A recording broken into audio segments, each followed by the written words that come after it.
दो नेता अपने घरों में आपने बैठा दिया। मुख्तार अब्बास नकवी, शाहनवाज हुसैन, दोनों की राजनीति आपने खत्म कर दी। आप मुसलमानों का भला कर रहे हैं। मान्यवर, धार्मिक संपत्तियों को कब्जा करने की एक कोशिश है।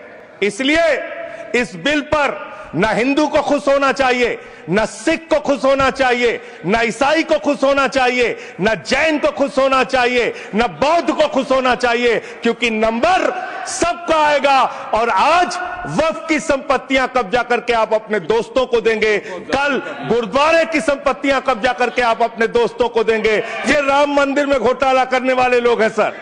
मान्यवर, अरे प्रभु श्री राम के नाम का पैसा खाते हो तुम लोग। अरे बैठ जाओ, राम मंदिर का पैसा खाते हो। अरे राम मंदिर में घोटाला करते बैठो। और आप पिछड़े मुसलमानों का भला करना चाहते हैं। मैं आपसे हाथ जोड़कर निवेदन करता हूं, विनती करता हूं, और हमारे जो मित्र उधर भी हैं, अगर आप मेरी बात से सहमत हैं तो समर्थन करना। समाज में छुआछूत को, बीमारी को मिटाने के लिए चलिए उठाते हैं कदम, और अगले सत्र में एक बिल लेके आइए। जितने भी हिंदुओं की कमेटियां हैं, ट्रस्ट है, बोर्ड है, उन सारे ट्रस्ट और कमेटियों में 80% आरक्षण दलित, आदिवासी और पिछड़े हिंदुओं को दीजिए। श्री संजय सिंह, दोनों ही कह रहे हैं एक दूसरे को। धन्यवाद मान्यवर, आपने एक अत्यंत महत्वपूर्ण बिल पे मुझे अपनी बात कहने का मौका दिया। मैं जैसे उदय प्रताप जी की चंद पंक्तियों से अपनी बात शुरू करूंगा। न मेरा है न तेरा है, ये हिंदुस्तान सबका है। नहीं समझी गई ये बात तो नुकसान सबका है। न तेरा है न मेरा है, ये हिंदुस्तान सबका है। नहीं समझी गई ये बात तो नुकसान सबका है। जो आकर मिल गई इसमें वो दिखलाई नहीं देती, जो नदियां मिल गई इसमें वो दिखलाई नहीं देती। महासागर बनाने में मगर एहसान सबका है। महासागर बनाने में मगर एहसान सबका है। मान्यवर, हम लोग बचपन से एक शब्द सुनते आए, सरकार माई बाप। सरकार माई बाप यानी कि जो सरकार होती है वो लोगों की माई बाप होती है, मां की तरह ख्याल रखती है, पिता की तरह ख्याल रखती है। लेकिन अगर कोई सरकार अपने बच्चों को उसका गला घोटने पे उतारू हो जाए तो वो फिर सरकार निष्पक्ष सरकार नहीं है। नहीं है मान्यवर, वो सौतेली मां है, वो सौतेली मां है, उसका व्यवहार सौतेला है। और आज आप जो काम कर रहे हैं इस बिल के माध्यम से, आप बाबा साहब डॉक्टर भीमराव अंबेडकर जी के द्वारा लिखे गए संविधान की हत्या कर रहे हैं। और ये बात मैं इसलिए कह रहा हूं कि बाबा साहब डॉक्टर भीमराव अंबेडकर जी ने संविधान की धारा 26 में लिखा, धार्मिक मामलों के प्रबंधन की स्वतंत्रता, धार्मिक एवं धर्मार्थ उद्देश्यों के लिए संस्थाओं की स्थापना एवं रखरखाव करना, धर्म के मामलों में अपने स्वयं के मामलों का प्रबंधन करना, चल एवं अचल संपत्ति का स्वामित्व एवं अधिग्रहण करना तथा ऐसी संपत्ति का कानून के अनुसार प्रशासन करना। यह अधिकार आपने नहीं दिया, यह अधिकार किसी भारतीय जनता पार्टी के लोगों ने नहीं दिया। यह अधिकार बाबा साहब डॉक्टर भीमराव अंबेडकर जी के द्वारा लिखे गए भारत के संविधान ने दिया। मान्य, और आप उस संवैधानिक अधिकार को छीन रहे हैं एक गैर संवैधानिक बिल लाके। क्या क्या लिखा इस कानून के अंदर आपने, किस तरीके से आपने इस संविधान की हत्या करने का काम किया। आप बड़ी बड़ी बातें कर रहे हैं। यह सरकार कह रही है कि ये कानून हम मुसलमानों के भले के लिए आ रहे हैं। जब मैं आपसे सुनता हूं तो मुझे लगता है कपिल शर्मा कॉमेडी सर्कस में बोल रहा है। आप मुसलमानों का भला कर रहे हैं, आप मुसलमानों का भला कर रहे हैं। दोनों सदन में एक भी सदस्य, दोनों सदन में सिर्फ एक सदस्य गुलाम अली को छोड़ के एक भी सदस्य आपका मुसलमान नहीं है। आप मुसलमानों का भला कर रहे हैं, आप मुसलमानों का भला कर रहे हैं। पूरी सरकार में एक मंत्री आपका मुसलमान नहीं है, आप मुसलमानों का भला कर रहे हैं। दो नेता अपने घरों में आपने बैठा दिया। मुख्तार अब्बास नकवी, शाहनवाज हुसैन, दोनों की राजनीति आपने खत्म कर दी। आप मुसलमानों का भला कर रहे हैं, आप मुसलमानों का भला कर रहे हैं, नो टिल्डिंग, आप मुसलमानों का भला कर रहे हैं। अरे सुनना सीखो पहले। मान्यवर, मैं इनके इस कानून में क्या क्या लिखा हुआ है, क्या क्या कहा है नो इन्होंने। टिल्डिंग, बैठ जाए कृपया, गुलाम अली जी बैठ जाए। धार्मिक संपत्तियों को ये बिल कब्जा करने की नापाक कोशिश है इतनी और शांति धार्मिक है संपत्तियों को सदन में, इतनी कब्जा करने के लिए। सदन में इतनी शांति है कि आराम से आप बोलोगे तो आराम से बोल रहा हूं सर। हाँ। आप बैठे हैं तो आपको देख के वैसे ही आराम आ जाता है। आपको देख के मैं वैसे ही आराम में रहता हूं सर। आप जब है आपका संरक्षण है तो आराम से ही बोल रहा हूं। बोलिए। मान्यवर, धार्मिक संपत्तियों को कब्जा करने की एक कोशिश है। इसलिए इस बिल पर न हिंदू को खुश होना चाहिए, न सिख को खुश होना चाहिए, न ईसाई को खुश होना चाहिए, न जैन को खुश होना चाहिए, न बौद्ध को खुश होना चाहिए, क्योंकि नंबर सबका आएगा। और आज वक्फ की संपत्तियां कब्जा करके आप अपने दोस्तों को देंगे, कल गुरुद्वारे की संपत्तियां कब्जा करके आप अपने दोस्तों को देंगे, फिर चर्चों की संपत्तियां कब्जा करके आप अपने दोस्तों को देंगे, फिर बौद्धों की संपत्तियां कब्जा करके आप अपने दोस्तों को देंगे, फिर जैनों की संपत्तियां कब्जा करके आप अपने दोस्तों को देंगे, फिर मंदिरों की जमीनें कब्जा करके आप अपने दोस्तों को देंगे। आप तो वो लोग हैं जिन्होंने प्रभु श्री राम के मंदिर में भी घोटाला किया। मान्यवर, प्रभु श्री राम के मंदिर के जमीन में घोटाला किया।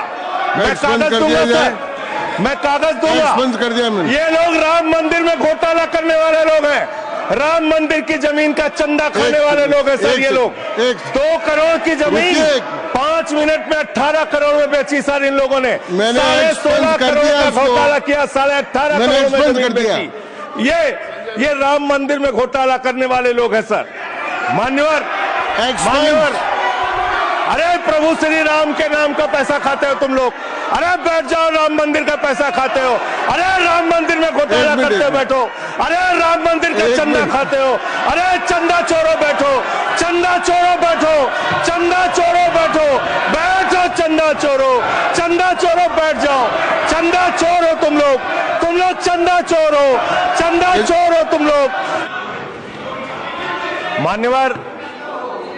मान्यवर, आपने कहा कि इससे आप पिछड़े मुसलमानों का भला करने जा रहे हैं। सुनने में बहुत अच्छा लगता है कि आप पिछड़े मुसलमानों का भला करने जा रहे हैं। आपने इसमें कहा कि आप महिलाओं का भला करने जा रहे हैं। सुनने में बहुत अच्छा लगता है कि आप महिलाओं का भला करने जा रहे हैं, लेकिन ये सरकार, और यहां पे इस समय मंत्री जी नहीं है, मैं उनसे पूछना चाहता हूं, आप देश को और सदन को गलत जानकारी क्यों दे रहे हैं? मान्यवर, 2013 के वक्फ बिल में जो भारतीय जनता पार्टी की सहमति और सहयोग से पास हुआ, उसमें भी महिलाओं के लिए आरक्षण था। मना कर दीजिए कि नहीं था, मना करिए कि हम गलत बोल रहे हैं। मान्यवर, मंत्री जी ने कहा 1 करोड़ सुझाव आया। मैं आपसे पूछना चाहता हूं, कितने करोड़ ईमेल आए, कितने करोड़ पत्र आए, कितने करोड़ सुझाव आए? पूरे देश को जानकारी दीजिए, और मैं आपको दावे के साथ कह सकता हूं, जब पूरा सच सामने आएगा तो देश को पता चलेगा कितने लोग इस बिल के विरोध में थे, कितने लोग इस बिल के समर्थन में थे। मैं जेपीसी का सदस्य था मान्यवर, मैं कह रहा हूं आपसे लाइए।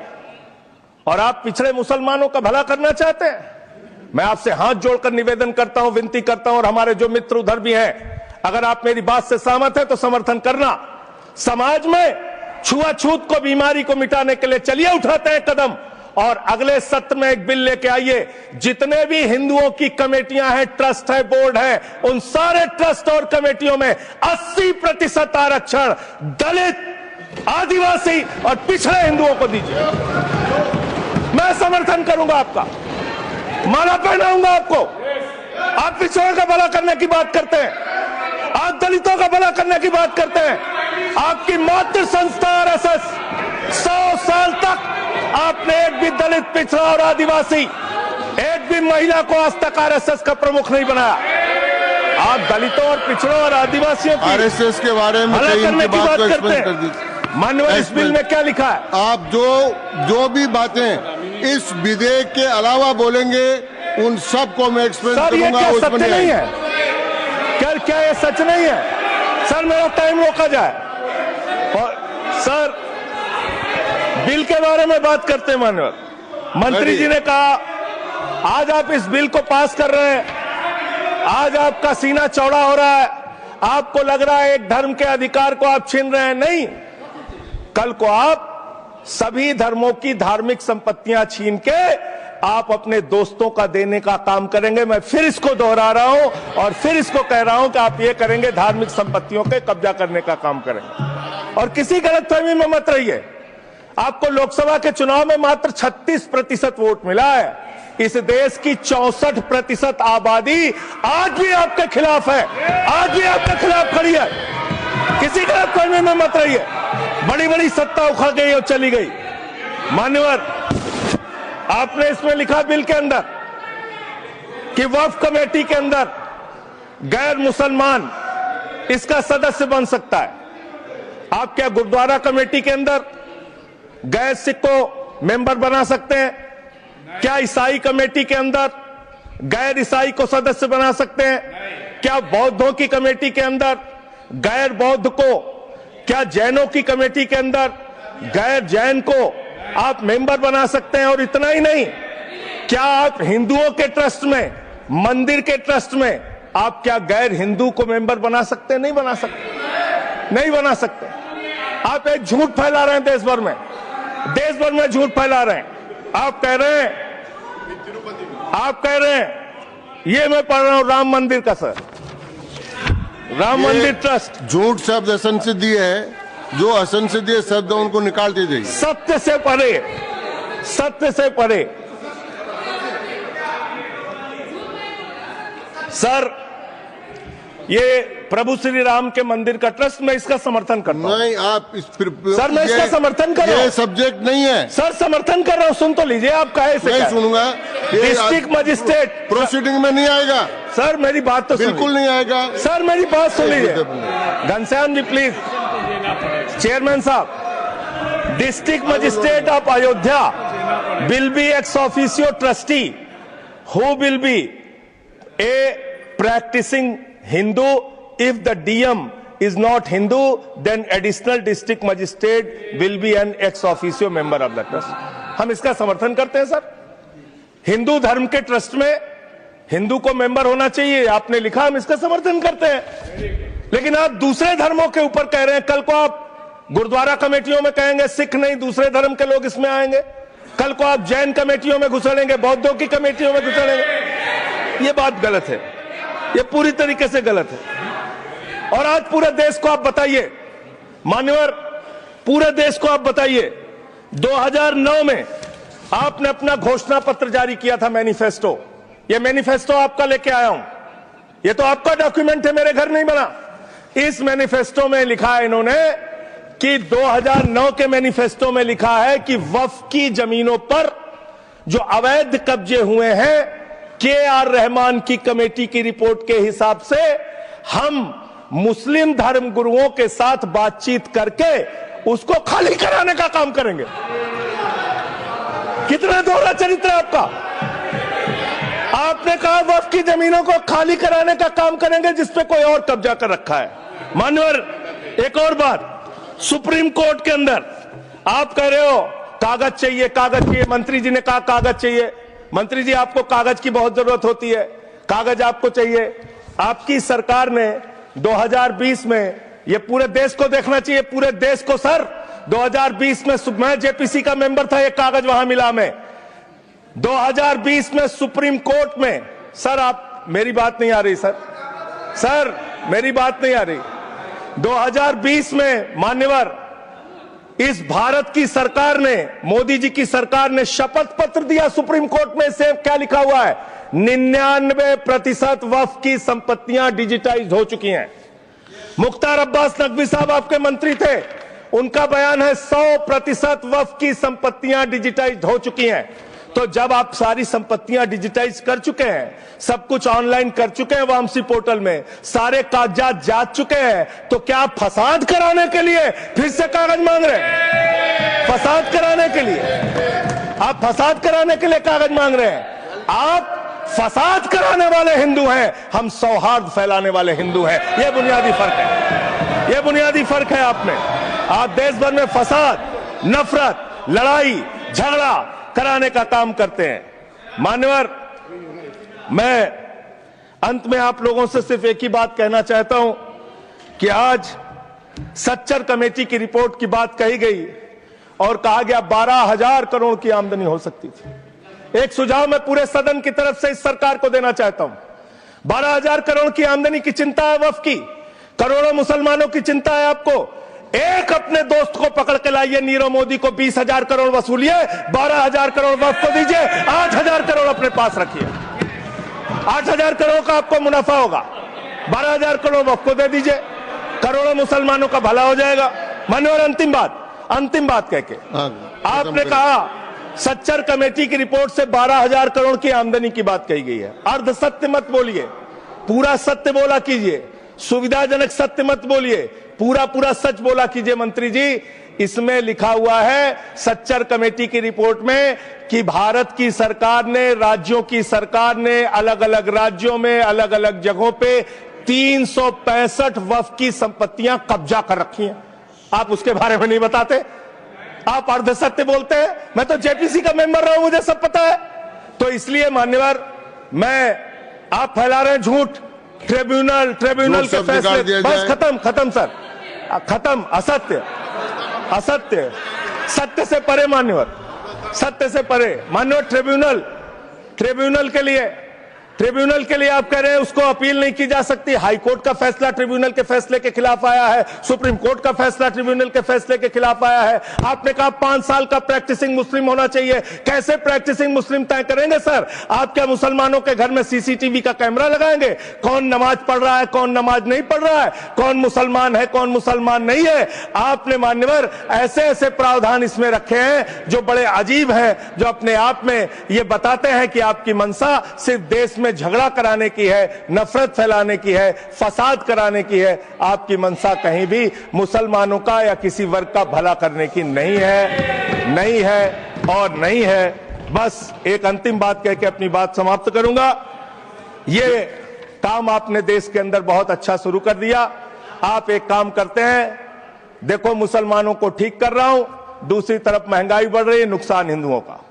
94 लाख करोड़ रुपए शेयर बाजार में डूब रहा है, नुकसान हिंदुओं का। 11 लाख बच्चे स्कूलों से बाहर निकल गए, नुकसान हिंदुओं का।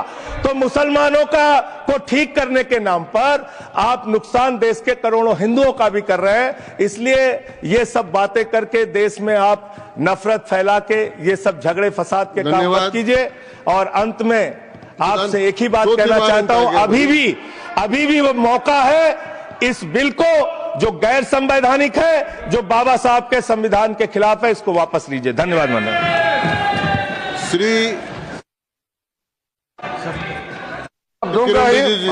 संजय सिंह जी को मैं जवाब देना चाहता हूँ, सबका जवाब देंगे, लेकिन समस्या ये है, माननीय मंत्री जी को हस्तक्षेप करने का अधिकार है। जब मैं when I will reply to everybody please. मैं सबको जवाब दूंगा। मैं सिर्फ इतना ही कह रहा हूं कि संजय सिंह इतना तर्कहीन बात करते हैं, जवाब देने के लिए जगह भी नहीं है। वो पॉइंटलेस बात करता है, बिल से संबंधित नहीं, इधर उधर का बात करता है। पॉइंट में बात कीजिए, मैं जवाब दूंगा बाद में। श्री येरम वेंकट सुब्बा रेड्डी।